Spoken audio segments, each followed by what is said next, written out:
Hey guys, अस्सलाम वालेकुम। इस्मी मोहम्मद आफाक खान। इस वीडियो में हम बात करेंगे कि जो काफिला जा रहा है गजा के मजलूम मुसलमानों के लिए इमदादी सामान लेकर, इसमें कितने ममालिक शामिल हैं, कितने जहाज शामिल हैं, कितने वापस हो चुके हैं और ये कितने गजा के करीब हैं, और अगर ये इसराइल के कंट्रोल्ड एरिया में दाखिल होते हैं तो उसके बाद क्या रिएक्शन होगा इसराइल की तरफ से, क्या तैयारी उन्होंने पकड़ कर रखी है, इससे पहले जो काफिला था वो जो पहुंचा तो उनके साथ क्या हुआ और इनके पास क्या क्या ऑप्शंस हैं। अगर ये इसराइल के कंट्रोल इलाके में दाखिल होते हैं तो ऐसे कौन से ऑप्शंस हैं जिनके ऊपर अगर काम किया जा सके तो फिर इंशाल्लाह ये काफिले गजा के मजलूम मुसलमानों तक ये इमदादी सामान लेकर जा सकेंगे। ये वीडियो बनाना इसलिए इंतहाई ज़रूरी है कि अब वक्त आ चुका है कि अगर अभी तक आपने आवाज़ नहीं उठाई तो अब इस आवाज़ का इनके लिए आवाज़ बनिए ताकि इनकी जो तकालीफ हैं ये रायगान आ जाए और उनका जो मकसद है वो पूरा हो सके। सबसे पहली बात यह कि ग्लोबल समूद फ्लोटिला जिस काफिले को नाम दिया गया है ये एक सिविलियन लोगों की तरफ से, इसमें कोई हुकूमती इदारे शामिल नहीं है। ये 4 ऑर्गेनाइजेशंस हैं जिनकी मदद से बनाया गया है। समूद का मतलब होता है स्टेडफास्टनेस, मतलब इस्तिकामत, अरबी का लफ्ज़ है। और इसमें जो जहाज़ हैं सबसे पहले ये 30 और 31 अगस्त में निकले थे स्पेन और इटली से। उसके बाद सितंबर में ग्रीस और तुनीसिया से निकले और इन सब का प्लान ये था कि ये माल्टा के पानियों में दाखिल होकर वहाँ से सब एक काफिले की सूरत में गजा की तरफ रवाना होंगे। इसमें जो मशहूर लोग शामिल हैं, ग्रेटा थनबर्ग जो पहले भी एक दफ़ा जा चुकी हैं काफिले के ज़रिए, उनको वहाँ से फिर गिरफ्तार किया गया, गिरफ्तार करके इनको इसराइल से डिपोर्ट कर दिया गया।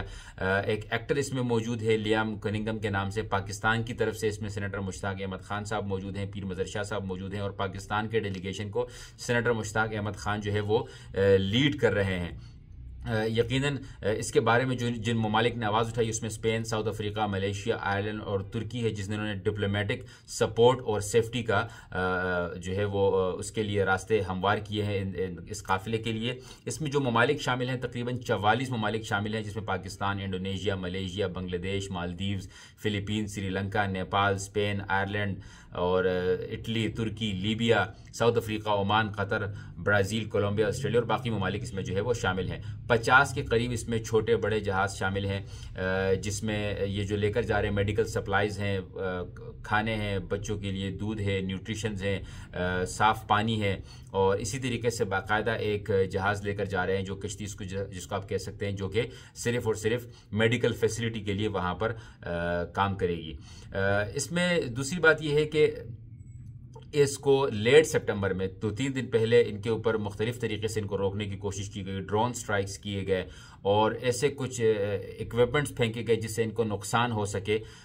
लेकिन अल्हम्दुलिल्लाह इसमें 1-2 किश्तियाँ जो लगी हैं माइनर डैमेज हुआ, लेकिन कोई भी किश्ती अल्हम्दुलिल्लाह से वो सैंक नहीं हुई, मतलब डूबी कोई भी नहीं। इसी तरीके से अगर हम बात करें जो हमारे जो पाकिस्तानी डेलीगेशन है वो इन्होंने तुनीसिया से ज्वाइन किया था और अल्हम्दुलिल्लाह जिस तरह मैंने बताया कि मुश्ताक अहमद साहब इनको लीड कर रहे हैं और उन्होंने मीडिया पे बताया है कि इनको इनकी कश्ती को जो है वो इनके करीब हिट किया गया था, लेकिन अल्हम्दुलिल्लाह इनकी कश्ती को कोई ख़ास नुकसान नहीं पहुंचा है। इसराइल ने कहा है कि भाई अगर ये कश्तियाँ आएंगी या काफिला आएगा तो ये हमास के लिए मदद हमकार साबित हो सकता है, जबकि यूरोपियन कंट्रीज स्पेन और इटली वगैरह ने तो बाकायदा अपने लोगों की हिफाजत के लिए जो है वो कश्तियाँ भी इनके साथ लगा दी हैं। यूनाइटेड नेशन ऑफिशियल्स ने कहा है कि इनको एक बेहतरीन तरीके से तहफ़्फ़ुज़ फराहम किया जाए। अब हम बात करते हैं थोड़ा सा इसमें कि एस्टिमेटेड अराइवल, इनकी एस्टिमेटेड अराइवल थी जो इनको पहुंचना था वो इनको 2 दिन पहले पहुंचना था या आज पहुंचना था, लेकिन मुख्तलिफ वजूहात की बिना पर ये नहीं पहुंच सके, जिसके बाद ये उम्मीद है कि इंशाल्लाह ये पीर या मंगल वाले दिन इसराइल के कंट्रोल्ड इलाकों में दाखिल हो सकेंगे। अब होता क्या है भाई, अगर ये वहां पहुंचते हैं तो क्या होगा। इनके पास कहा जा रहा है कि भाई 3 ऑप्शंस हैं और 3 ऑप्शंस वो हैं जो हम रियलिस्टिक बात करते हैं। पहली बात तो ये है कि इनको अल्लाह न करे इंटरसेप्ट किया जा सकता है इसराइली नेवी की तरफ से। इसराइली नेवी शायद इनको इंटरसेप्ट कर ले और इनको मजबूर करे कि भाई इनको वापस जाना होगा। Non lethal harassment, remote strikes के जरिए, मतलब इनके या तो जैमिंग, इलेक्ट्रॉनिक जैमिंग हो सकती है, कुछ ऐसे ऑब्जेक्ट फेंके जा सकते हैं जिन पे इनको मजबूर किया जा सकता है कि ये आगे ना आए। सिनेरियो ए इंटरसेप्शन, जिस तरह मैंने बताया कि सबसे ज़्यादा जो चांसेस हैं वो सिनेरियो ए के हैं कि इनको इंटरसेप्ट किया जाएगा। उसके बाद सिनेरियो बी है कि पार्शल सक्सेस नेगोशिएटेड ट्रांसफ़र हो सकता है। अगर ये वहाँ पर पहुँचते हैं तो इनके बाद जो ममालिक हैं, जिन ममालिक के अफराद मौजूद हैं, 44 ममालिक के अफराद मौजूद हैं, तो 44 हुकूमतें अगर मिलकर इसराइल के साथ ये मुज़ाकरात करें कि भाई इनको जाने देना चाहिए, उसके बाद भी चांसेस कम है कि इसराइल इनको डायरेक्ट जाने देगा। अलबत्ता इसराइल ये कह सकता है कि भाई आपका जो एड है, आपकी जो इमदाद है, वो हमारी जहाज़ों के ज़रिए गज़ा में पहुंचने की इजाज़त दे सकते हैं। सबसे कम चांसेस इस बात के हैं कि इनको पूरे के पूरे काफ़िले को दोबारा से रिटर्न किया जाएगा। अब यहाँ पर जिन जिन ममालिक के अफराद मौजूद हैं कश्तियों पे, उन ममालिक ने इनको तहफ़्फ़ुज़ के लिए कश्तियाँ दे दी, कुछ लोगों ने डिप्लोमेटिक ताल्लुकात कायम करना शुरू कर दिए, लेकिन इस वक्त हमारे ममालिक बदकिस्मती से खामोश हैं। अरब ममालिक के जो लोग मौजूद हैं वही बदकिस्मती से खामोश हैं। यहाँ पर अभी इनको खामोश नहीं होना है, क्योंकि बहुत ज़्यादा ख़र्चा आया है, बहुत ज़्यादा इसके ऊपर काम हुआ है, बहुत सारे ममालिक के इसमें जो है वो समाजी कारकुनान मौजूद हैं, और सेलिब्रिटीज़ का मौजूद होना भी इस बात का फ़ायदा होता है कि वो बहुत ज़्यादा तादाद में जो है वो आवाम को अपनी तरफ अट्रैक्ट करते हैं। जिस तरह सेनेटर मुश्ताक साहब हैं, आवाम जानती है, पीर मदर शाह साहब हैं, आवाम जानती हैं, वो बाकायदा वज़ीर हैं आज़ाद कश्मीर में, तो इस वजह से बहुत सारी पाकिस्तानी आवाम को इस पर अट्रैक्ट किया जा चुका है। लेकिन इस वक्त मैंने जब ट्विटर का रुख किया तो कोई ट्रेंड नहीं चल रहा था।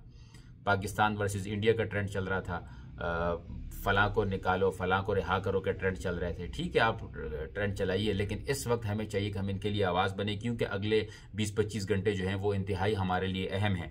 और अगर इस पर हम एक आवाज़ बनेंगे और हुकूमत पाकिस्तान की तरफ से भी कोई मौक़िफ़ जाएगा दुनिया में, हुकूमत पाकिस्तान की तरफ से भी अगर ये कहा जाए कि भाई हमारे इसमें अफराद मौजूद हैं, इनको तहफ़्फ़ुज़ फ़राहम किया जाए, इनको कुछ ना कहा जाए, तो जब ये तमाम मामलात हो जाएंगे तो फिर इसराइल मजबूर हो जाएगा कि भाई इनके साथ मुज़ाकरात किए जाएँ, या तो इनको, ये तो बहुत कम चांस है कि ये जो इमदादी सामान है ये ख़ुद गज़ा की सरज़मीन पर ये आवाम लेकर जाए, जो कारकुनान जो भी जा रहे हैं, लेकिन कम अज़ कम इतने चांस ज़रूर है कि इनका जो इमदादी सामान है वो इसराइल की हसार में इसको जो है वो डोनेट किया जा सकता है या इसको वहाँ पर दिया जा सकता है। लेकिन इसका आखिर में यह हल होगा जब पाकिस्तानी अवाम या जो भी अवाम इसमें मौजूद है, ये तमाम के तमाम लोग जब उधर दाखिल हो जाएंगे, फिर ये इसराइल के कंट्रोल इलाके में होंगे, उनके पास ये लीगल जो है वो इजाज़त है कि वो कुछ भी कर सकते हैं। लेकिन जब आवाम की तरफ से इतना ज़्यादा इस पर अट्रैक्शन होगा तो यकीनन वो इस तरह का कोई काम नहीं करेंगे, हालांकि उनसे किसी अच्छे की तवक्कुआत नहीं रखी जा सकती। लेकिन ये जो मुजाहिदीन आप इनको कह सकते हैं, जिन्होंने इतना बड़ा आप कह सकते हैं कि रिस्क लिया अपनी ज़िंदगी का और ये वहाँ पर पहुँचे हैं, तो हमारी दुआ यही होनी चाहिए, उम्मीद यही होनी चाहिए कि ये अपने मकसद में कामयाब हों और एटलीस्ट वहाँ पर ये इमदादी सामान लेकर जाएँ। और उसके बाद ये होगा कि इनको वहाँ से डिपोर्ट कर दिया जाएगा और जिन जिन ममालिक से आए हैं या तो उन ममालिक में छोड़ा जाएगा या इनके जो जिन ममालिक से ताल्लुक़ रखते हैं उन ममालिक में छोड़ा जाएगा। मिसाल के तौर पे जो तुनीसिया से आए उनको दोबारा कहेंगे कि तुनीसिया चले जाओ, या तो इनको जहाज़ भर कर लेकर जाएंगे या इनका जो इमदादी सामान है वो दूसरे जहाज़ों में ट्रांसफ़र करके इनको कहेंगे कि दोबारा चले जाओ। और ये जो है कुछ ऑप्शन हो सकते हैं, लेकिन सबसे बेहतर ऑप्शन यही होगा कि इनके मुज़ाकरात को सुनकर, इनकी बातों को सुनकर इनका इमदादी सामान जो इसकी इजाज़त दी जाए। और ये सिर्फ तभी मुमकिन होगा जब तमाम ममालिक इसके लिए डिप्लोमेसी भी इख्तियार करेंगे, मुज़ाकरात करेंगे और इसके लिए आवाम आवाज़ उठाएगी। तो पाकिस्तानी आवाम से गुजारिश है कि आवाज़ उठाएं। इस वक्त पाकिस्तानी जो हुकूमत है वो मुख्तलिफ, वो दुनिया में इस वक्त एक बुलंद आवाज़ बन चुकी है, खुसूसन इंडिया के बाद जो कुछ हुआ है। तो हमारे जो डिप्लोमेटिक ताल्लुकात हैं मुख्तलिफ ममालिक से वो बड़े मजबूत हो चुके हैं। तो इन मजबूत क्या कहते हैं ताल्लुकात का फ़ायदा तभी होगा जब हम अपने मज़लूम मुसलमानों की आवाज़ बनेंगे, जो ममालिक वहाँ पर मौजूद हैं उनकी आवाज़ बनेंगे और ये उनका मकसद पूरा हो सकेगा। जज़ाकुमुल्लाहु खैरन। अस्सलामु अलैकुम व रहमतुल्लाह।